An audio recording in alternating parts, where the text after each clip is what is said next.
வேலைவாய்ப்பு திட்டத்தில் வந்து பழைய அரசாணையை அமல்படுத்துங்க. தயவுசெய்து 2012 நீங்கள் ஒரு அரசாணையை கொண்டு வந்திருக்கிறீங்க. அதில் வந்து மாற்றுத்திறனாளிகள் 4 மணி நேரம் வேலை செஞ்சால் போதும் அப்படிங்கிற மாதிரி ஒரு அரசாணை இருக்குது. தயவுசெய்து அந்த அரசாணையை அமல்படுத்துங்க.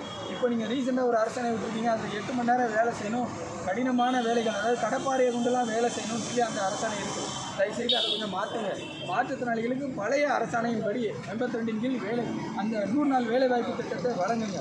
அதுக்கப்புறம் மாற்றுத்திறனாளிகளுக்கான உதவித்தொகை பல வருடங்களாக எங்கள் மாற்றுத்திறனாளி சமூக மக்கள் போராடிக்கிட்டு இருக்காங்க. எங்கள் ஆட்சி பொறுப்பேற்று இன்னைக்கு வரைக்கும் ஆச்சு. எங்கள் மக்கள் உண்மையிலே அந்த 1500 ரூபாய் நம்பி தான் வாழ்ந்துட்டு இருக்காங்க. தயவுசெய்து அதை 3000 உயர்த்தி கொடுங்க. கடும் ஊனமுற்ற மாற்றுத்திறனாளிகள், வீட்டில் படுத்தப்படுக்கையாக இருக்கக்கூடிய மாற்றுத்திறனாளிகள் தயவுசெய்து 5000 உயர்த்தி கொடுங்க. இதை நாங்கள் தாழ்மையாக வேண்டிக் கொள்கிறோம். அதனால் பட்டா, இலவச பட்டா வழங்குவதில் அதிகாரிகளால் மாற்றுத்திறனாளிகள் மிகுந்த அலைக்கழிப்புக்கு ஆளாக்கப்படுகிறார்கள். நாங்கள் ஒரு இடத்துக்காக நாங்கள் இலவச பட்டா கேட்டு நாங்கள் விண்ணப்பிக்கும் போது உண்மையிலே எங்களுக்கு அது அதிகாரிகளால் மறுக்கப்படுகிறது. நாங்கள் மிகுந்த அலைக்கழிப்புக்கு ஆளாக்கப்படுகிறோம்.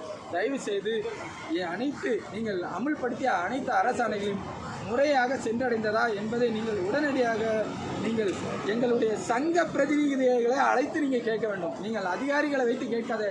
அதிகாரிகள் ஒருதலைபட்சமாக ஆளும் புரிந்த அரசியல் பிரமுகர்களுக்கு சாதகமாக செயல்படுகிறார்கள் என்பதை சொல்லிக்கொண்டு, நீங்கள் மாநில அளவில் இயங்கிக் கொண்டிருக்கின்ற மாற்றுத்திறனாளி சங்க பிரதிநிதிகளை அழைத்து உடனடியாக நீங்கள் அறிவித்த அரசாணைகள் அனைத்தும் முறையாக கிடைத்ததா, பயன்பெற்றீர்களா என்பதை நீங்கள் உடனடியாக கேட்டு பெற வேண்டும் என்று தாழ்மையுடன் கேட்டுக்கொள்கிறோம். குறிப்பாக மத்திய அரசு அறிவித்த மாற்றுத்திறனாளிகள் உரிமைகள் சட்டம் 2016 முழுமையாக நடைமுறைப்படுத்துங்க.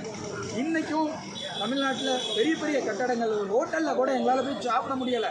ஏன்னா ரேம்ப் வசதி இல்லை. பெரிய பெரிய ஷாப்பிங் மாலுக்கு போக முடியல. ஒரு ஜவுளி கடையில் போய் துணி எடுக்க முடியல. எல்லா இடத்துலையும் படி கட்டியிருக்காங்க. ஒரு இடத்துக்கு கூட எங்களால் போக முடியாது. எங்கேயுமே ரேம்ப் வசதி செய்யப்படலை. கவர்மெண்ட்லேருந்தே கட்டக்கூடிய பல கட்டிடங்கள்லையும் இன்றைக்கி ரேம்ப் வசதி இல்லை. நீங்கள் முடிஞ்ச தயவு செய்து எங்களுடைய மாற்றுத்திறனாளிகள் உரிமைகள் சட்டம் 2016 உடனடியாக முழுவதுமாக அமுல்படுத்தணும்னு சொல்லி இந்த ஆர்ப்பாட்டத்தின் வாயிலாக உங்களுக்கு நாங்கள் கோரிக்கை விடுக்கிறோம்.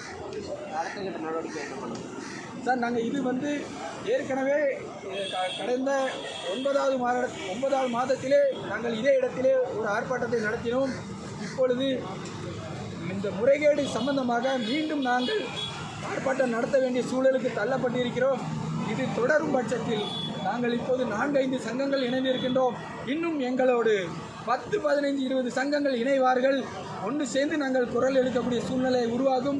இந்த சங்கம் சென்னையில் மட்டும் நடைபெறாது, ஒவ்வொரு மாவட்டங்களிலும் பெரிய அளவிலே நடத்த வேண்டிய சூழலுக்கு நாங்கள் தள்ளப்பட்டு விடுவோம். தயவு செய்து